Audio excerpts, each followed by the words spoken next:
नमस्कार भाई, एक बार फिर से आप सभी का स्वागत है आपके अपने YouTube चैनल राजगुरु कैंपस पर। प्यारे दोस्तों, पीछे की कुछ एक क्लासेस हमने लगा ली हैं रेस्टोरेंट प्रपोजन की। आज हमारी नेक्स्ट क्लास है। क्वेश्चन देखना, बहुत ही अच्छे अच्छे क्वेश्चन है सारे के सारे। ठीक है, फर्स्ट क्वेश्चन है, एक थैले में 1 रुपए 50 पैसे 25 पैसे के सिक्के हैं। भाई एक थैला है, जैसे हम गुल्लक वगैरह यूज करते हैं, उसके अंदर हम 1 रुपए 25 पैसे 50 पैसे के सिक्के डाल देते हैं। उसने कहा कि ये सिक्के जो है ना, समझना बहुत ध्यान से, क्या कहा कि जो आपके पास सिक्के हैं वो सिक्कों का अनुपात में लिख देता हूं, वो है 5:6:8। कुल 60 रुपए हैं और रुपए की उसने गिनती की ना जब उन सभी की, तो उसके पास रुपए आए 60। सिक्के 60 नहीं है, रुपए 60 हैं। तो सबसे पहले हम क्या करें, इन सिक्के, ये जो सिक्के हैं ना, इनके रुपए बना लेते हैं। ठीक है, समझना किस तरीके से बनाएंगे। 5 सिक्के हैं 1-1 रुपए के, तो कितने रुपए बने, तो आप कहोगे 5 रुपए बने। अठन्नी है, अठन्नी का मतलब 50 पैसे है 6, तो कितने रुपए बने आपके पास, 3 रुपए। और 8 आपके पास 25 पैसे हैं चवन्नी, तो कितने रुपए बने आपके पास, 2। तो अनुपात में हम देखें तो 5 और 3 8 और 2 10, 10 रुपए बने। लेकिन वास्तव में कितने हैं आपके पास, 60 रुपए हैं। तो कितने गुना है, 6 गुना। तो आप कहोगे 6 पंजे 30 रुपए हमारे पास हैं। 30 रुपए एक एक के हैं, 6 तिये 18 और 6 दूनी 12। 12 हमारे पास 12 रुपए चवन्नी है। इसका मतलब चवन्नी हुई कितनी, तो आप कहोगे 1 रुपए में 4 चवन्नी होती हैं, और है कितने रुपए, 12। तो 12 रुपए में कितनी चवन्नी होगी, 12 चौके 48 सिक्के। सिक्कों की बात करें तो ये चवन्नी हो जाएंगे 48।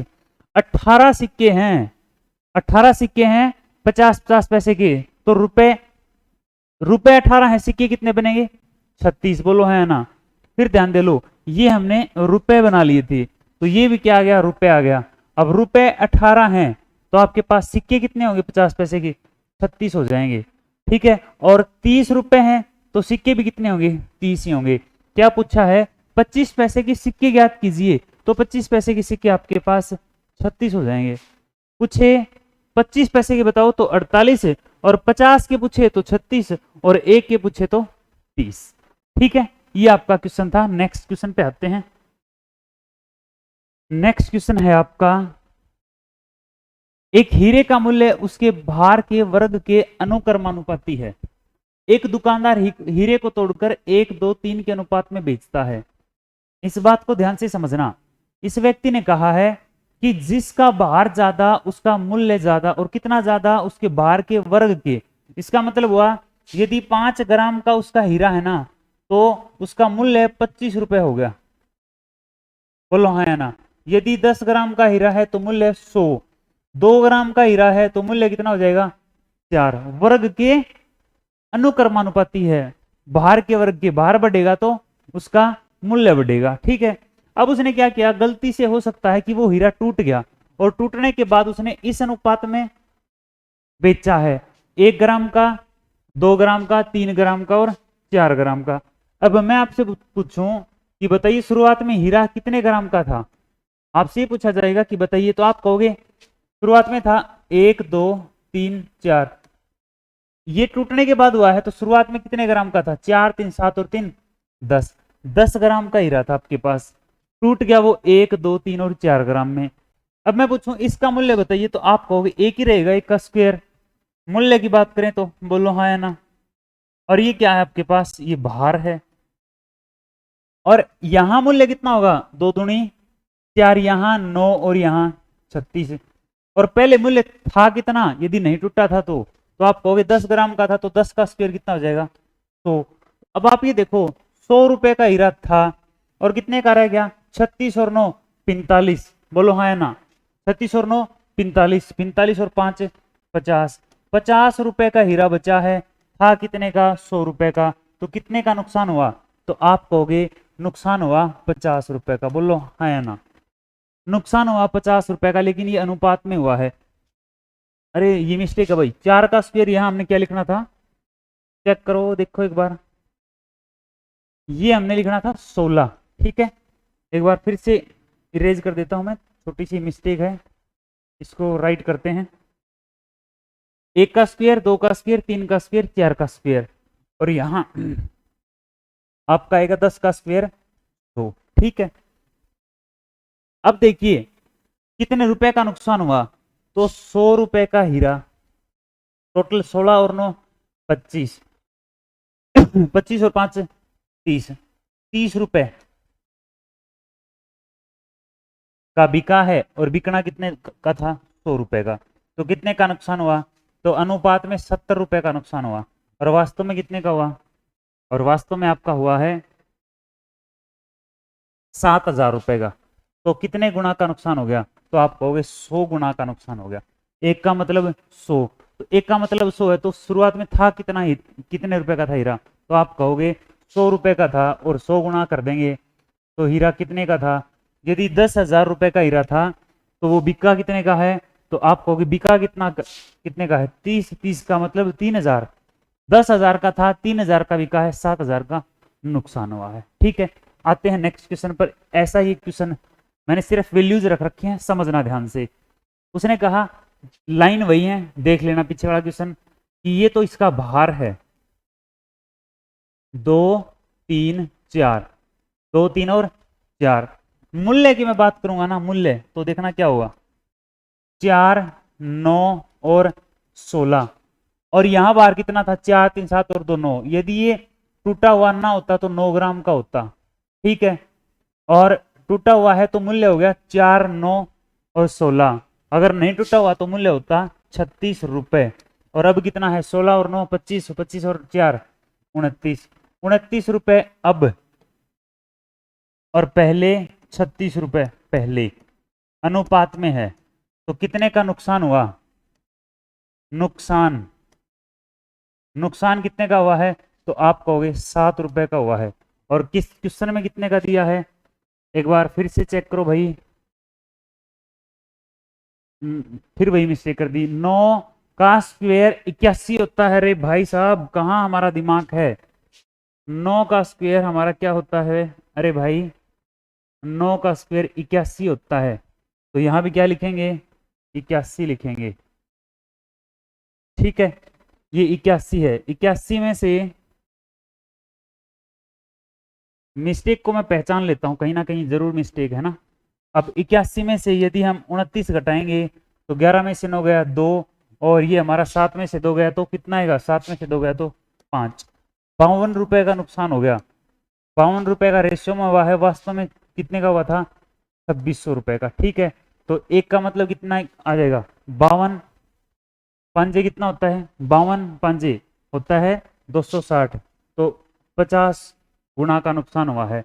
50 गुना का मतलब देखो, हीरा यहाँ देखो 52 रुपए का अब बिका है, और सॉरी नुकसान हुआ है, पहले अब कितने का बिका है, 29 का, था कितने का, 81 का, नुकसान 52 का, लेकिन वास्तव में 2600 का। तो एक का मतलब आ जाएगा 52 पांचे, आप करके देख लो, 52 गुणा 5, 5 दूनी 10, 5 दूनी 10, और एक 5 5 25 और एक 26, 260, तो 50, 50 गुना का नुकसान हुआ है। या ये कह सकते हैं कि रेशियो में एक का मतलब कितना आ गया, 50 आ गया, और शुरुआत में कितने का था, 81 का। 81 का हमें मान निकालना है, 81 गुना 50, हमारा आंसर आ जाएगा 0,5 8 5 40, 4,050 रुपए का वो हीरा था भाई। ठीक है, आते हैं नेक्स्ट क्वेश्चन पर। अच्छा क्वेश्चन है भाई, ये भी समझना। एबीसी के खर्च का अनुपात, यहां लिख देता हूं, देखो लिखने की कोई जरूरत नहीं है, ये खर्च का अनुपात है। क्या है, खर्च का, खर्चे का अनुपात है। और ये बचत आय की, इसका मतलब है ये बचत है। ठीक है, अब यहां मैं आपसे पूछूं कि बताइए ए की बचत कितनी है, तो आप कहोगे 20%। और आय क्या होती है, आय जो होती है वो होती है कितनी आपने खर्च की है और कितनी आपने बचत की है। अब यहाँ बचत यदि 20% है तो खर्च कितनी होगी, तो आप कहोगे 80% होगी। बोलो हाँ या ना, 80% ए के लिए है, ये 80% खर्चा किया, और रेशियो में कितना दिया है, 16, तो 80% का मतलब 16 है, तो 1% का मतलब 16/80, और आय ए की निकालनी है 100%, तो मल्टीप्लाई, तो 20 चौके 80, 20 5 100, 4 चौके 16, ये 5 है, तो 5 चौके 20, ए की आई आ गई है 20 रुपए, अनुपातिक वैल्यू है बी ए, अनुपात में आ गया ए 20 रुपए कमाता है, ठीक है। तो मैं इसको एक बार छोटा कर देता हूं भाई, ध्यान रखना, हम इसको थोड़ा सा छोटा करके यहां रख लेते हैं।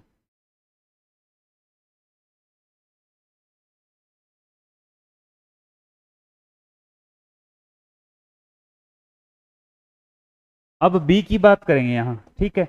अब बी देखो, बी ने बचत की है 25% की, तो खर्च कितने की है, तो आप कहोगे खर्चा किया है 75% का, और 75% का मतलब 12 है, तो 100% का मान निकालना हो तो आपका पास आएगा 12/75 और गुणा में 100, 25 दिए 25 चौके 3 से 4, 4 चौके 16 रुपए आ गया। अब मैं सी का निकालता हूं, तो सी के लिए क्या देखो, 40% बचत करता है तो खर्चा कितना करेगा 60%, और 60% का मान कितना दे रखा है 9, तो 1% का मान आएगा 9/60, तो 100 का मान आ जाएगा मल्टीप्लाई, तो 20 दिए 60 और 20 पंजे, तो 3 दिए 9, ये कितना आया 15। ए बी और सी का आय का अनुपात आ गया कितना 20 16 15, यहां लिख देता हूं 20 16 और 15, तो कुल कितने बने ये, तो आप कहोगे 6 और 5 11 और 51, 51 रुपए बन गए यहां से। अनुपात में कितने कमाता है 51 रुपए, और वास्तव में 15,300, तीनों मिलकर अनुपात में 51 कमाते हैं, वास्तव में कितने कमाते हैं, आप कहोगे 15,300, देखो ये रहा, तो एक का मतलब कितना आएगा, एक का मतलब आ जाएगा 300। अब किसका पूछा है, उनकी अलग अलग, तो अलग अलग निकाल लो, 20 का मतलब क्या आ जाएगा, 20 गुणा 300 आ जाएगा 6,000 रुपए, 16 का मतलब 16 दिए 4800 रुपए, ठीक है, और 15 का मतलब 15 दिए 4500 रुपए, ये सभी की आय आ गई, ठीक है जी। ऐसा ही एक क्वेश्चन है नेक्स्ट, समझते हैं, देखिए ए बी सी की आय का अनुपात 9:8 वे अपनी आय का 40 20 और 60% खर्च कर देते हैं, क्या कहा, वो अपनी आय का 40 20 और 60% खर्च कर देते हैं। अब आप ये देखिए, ये बचत है 986, क्या है ये बचत, और खर्चा कितना है 40%, ठीक है, कितना है 40%। अब आपसे मैं कहूंगा कि यदि 40% उसने खर्चा किया है तो बचत बताइए कितनी होगी, तो आप कहोगे ए की बचत, मैं आपसे पूछूं तो आप कहोगे 60% है, बोलो हाँ या ना, बचत कितनी होगी 60%, थोड़ा सा डिफरेंस है, वहां खर्च था यहाँ बचत है। बचत यहां से देखो, आप देखो अपनी आय का खर्च 40% करता है, तो बचत कितना आ गया, तो बचत कहोगे 60%, लेकिन रेशियो में कितना है 9, तो 1% का मतलब आ जाएगा 9/60, और 100% का मतलब कितना आएगा बच्चों, गुणा में 100, निकाला था पीछे भी ऐसा ही हमने, 5 3 3 9, ये आ गया 15, ए का 15 आ गया, बी का निकालते हैं, खर्च 60 है तो बचत कितनी हो जाएगी, तो बचत आप कहोगे, सॉरी खर्च इसका 20% है बी का, और बी का बचत कितना है, यहाँ देखो बचत है 8, यहाँ बचत 80 आएगा, तो 80% का मतलब है 8 है, तो 100% का तो आप डायरेक्ट बता सकते हो कितना आएगा 10, ये बी की आय आ गई। अब मैं आपसे पूछूं सी की बताइए, तो देखो सी की खर्चा 60% है तो बचत कितनी 40%, और अनुपात में यहाँ कितना है 6, तो 100% का मान आ जाएगा 6/40 गुणा में 100, 20 दूनी 40 20 5 100, 2 से 3 कितना आया 15। ए बी और सी की आय का अनुपात आ गया 15 10 15, चाहे यहीं पे रख लो चाहे काट लो, 5 दिए 15 5 से कम 5, 5 दिए सॉरी 5 दूनी 10, 3 2 3 आ गया, तो कुल कितना आया, तो आप कहोगे 3 3 6 और 2 8, लेकिन दे कितना रखा है क्वेश्चन में 40,000, 40,000, तो एक का मतलब आ जाएगा 8 5 40 5,000, एक का मतलब है 5,000, तो 3 का मतलब ये 15,000 रुपये कमाता है, ये 10,000 रुपये कमाता है, और ये कितने कमाता है 15,000, टोटल आप चेक कर सकते हो ये 40,000 बने या नहीं। ये क्वेश्चन कोशिश करोगे ना तभी समझ में आएंगे भाई, ऐसे नहीं आएगा, बहुत ही आसान सा क्वेश्चन है, बहुत आसान, थोड़ा सा दिमाग पे जोर दो इजीली समझ में आएगा ये क्वेश्चन। ये 2 क्वेश्चन थे, इस टाइप के 2 क्वेश्चन मैंने आपके लिए छोड़ दिए हैं। आप यदि बुक्स को खोजोगे ना और यदि पढ़ोगे तो ही फायदा होगा आपको, ठीक है, तो ही वो क्वेश्चन आपको मिलेंगे। आप पढ़ोगे नहीं यार, अभी मैंने यहाँ करवा दिया और इतना ही आपने किया, तो कोई बेनिफिट नहीं है, देखो, ठीक है, उसका कोई भी बेनिफिट है नहीं है। यदि हम पौधे को पानी देते रहे, उसकी जड़ गहराई में नहीं जाएंगी, और गहराई में नहीं जाएंगी तो आंधी में वो उड़ जाएगा, उसकी जड़ें अधर रहेंगी। तो आपको गहराई में जाना है भाई, इतना मैंने बता दिया, आगे आपको जाना है, ठीक है। ये बहुत ही इंपॉर्टेंट क्वेश्चन है, छोटी छोटी बातें इसमें क्लियर हो जाएंगी आपकी। आते हैं नेक्स्ट क्वेश्चन पर। 0.02 0.32 का मध्यानुपाती ज्ञात कीजिए। मध्यानुपाती, देखो सबसे पहले एक बात सीखते हैं, ए बी और सी ये 3 संख्याएं हैं। अनुपात वैसे ही लिख दिया मैंने, कहा 3 संख्याएं हैं, ठीक है।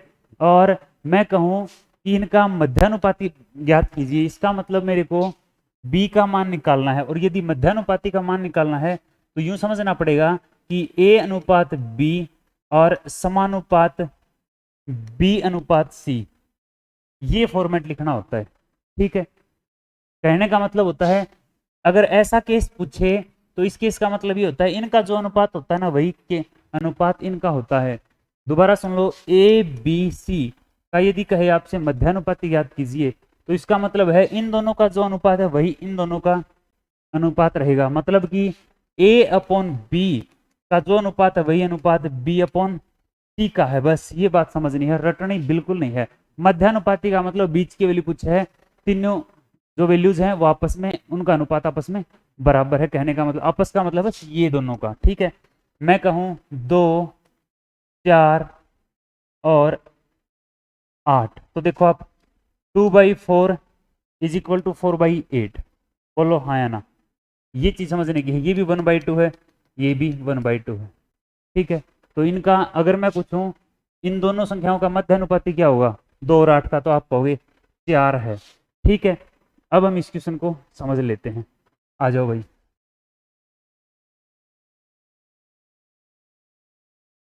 कैसे समझेंगे, देखो इसने कहा 0.02 एक संख्या है, एक है 0.32। मध्यानुपाती पूछा है, इसका मतलब बीच में कोई संख्या है, उसको आप x मान लो। अब ये दोनों अनुपात में हैं और ये दोनों अनुपात में, इनका अनुपात आपस में बराबर है, इनका इनका इनका और इनका। कैसे, 0.02 भाग में x बराबर है x अपॉन 0.32। बस ये कहानी आपको समझनी है।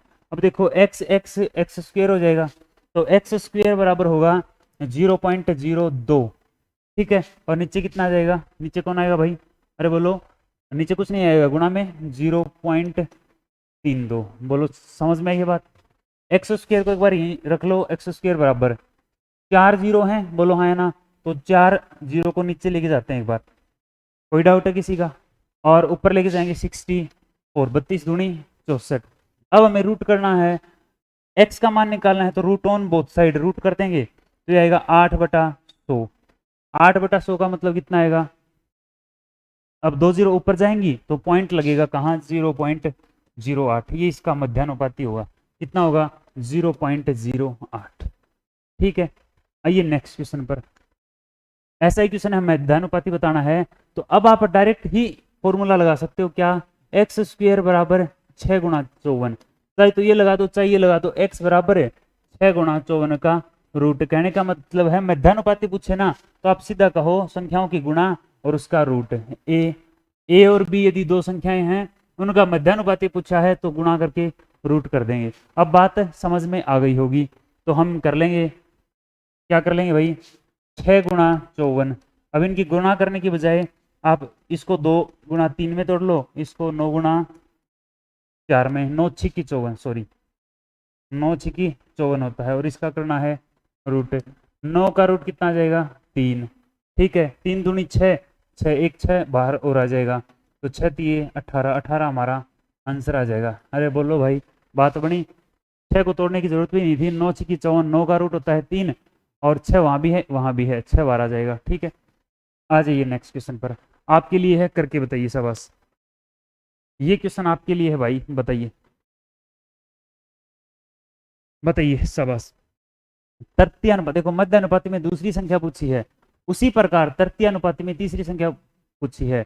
अगर 3 संख्याएं हैं वो समानुपात में होंगी, 4 हैं वो समानुपात में होंगी। अगर आपसे पूछे मध्यानुपाती तो दूसरी संख्या बतानी है, तृतीय पूछे तो तीसरी बतानी है, चतुर्थानुपाती पूछे तो चौथी बतानी है। तरीका तो वही लगेगा ना, ये पहली है, ये दूसरी है, ये 16 है, ये 24 है और ये x है, फर्स्ट सेकंड थर्ड, तरीका तो वही लगेगा। इनका जो अनुपात होगा वो बराबर होगा इन दोनों के अनुपात के, 16/24 बराबर होगा 24/x। बस ये करना था आपको। 4 से काटो, 4 चौके 16, 4 छिक्की 24, 4 छिक्की 24, बोलो हाँ या ना।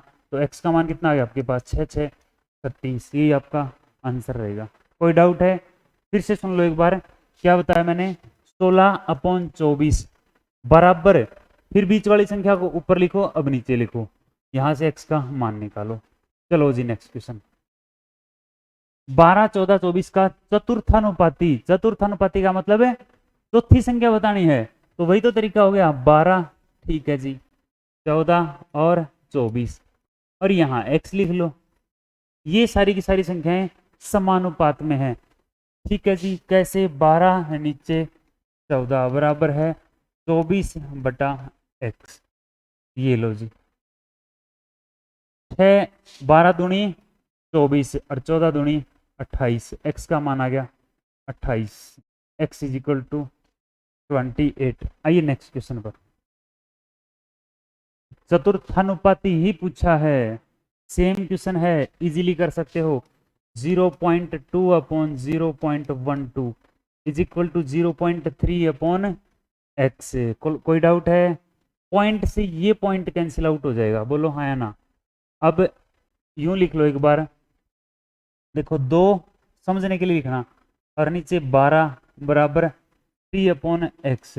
ये पॉइंट हटेगा तो यहाँ 2 जीरो जाएंगी। कोई डाउट है यहाँ तक? अब इसको तो यूं कहीं लिख दो, 100 2 से काट दिया, और 2 छिक्की 12, 6 3 18, यूं लिख लो 100x बराबर 18, x बराबर आ जाएगा 18 भाग में 100, ये आएगा 0.18। ये आंसर आ गया इसका, 0.18 इसका आंसर आ जाएगा। हम एक बार इस क्वेश्चन को फिर से चेक कर लेते हैं। क्या कहा, 0.2/0.12 इक्वल टू 0.3/x, ठीक है, ठीक है जी। इससे आगे क्या करना है, पॉइंट से पॉइंट कैंसिल आउट, 2 गुणा 100, पॉइंट नीचे वाले हटा दिए, नीचे 12 बराबर है 3/x, ठीक है। अब 2 से 6 को काट देंगे, और 6 3 18, तो x बराबर 18, तो x बराबर 18/, तो ये आंसर हुआ 0.18। मैंने 100 से इसको काटा नहीं, क्योंकि हम 100 को काट देंगे तो फिर ऐसी वैल्यू आएगी जिसे भाग देना लेंथी हो जाएगा, ठीक है, कॉम्प्लिकेटेड हो जाएगा, इसलिए 100 को नीचे रख लिया, हमने डायरेक्ट पॉइंट लगा दिया।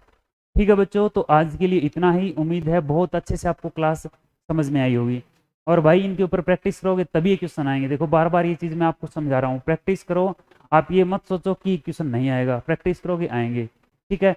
और पीछे की क्लासेज नहीं देखी हैं तो आप पीछे की क्लासेज जरूर देखो, क्योंकि उन्हीं से जुड़ी हुई बातें आगे हैं, ठीक है। तो थैंक यू सो मच।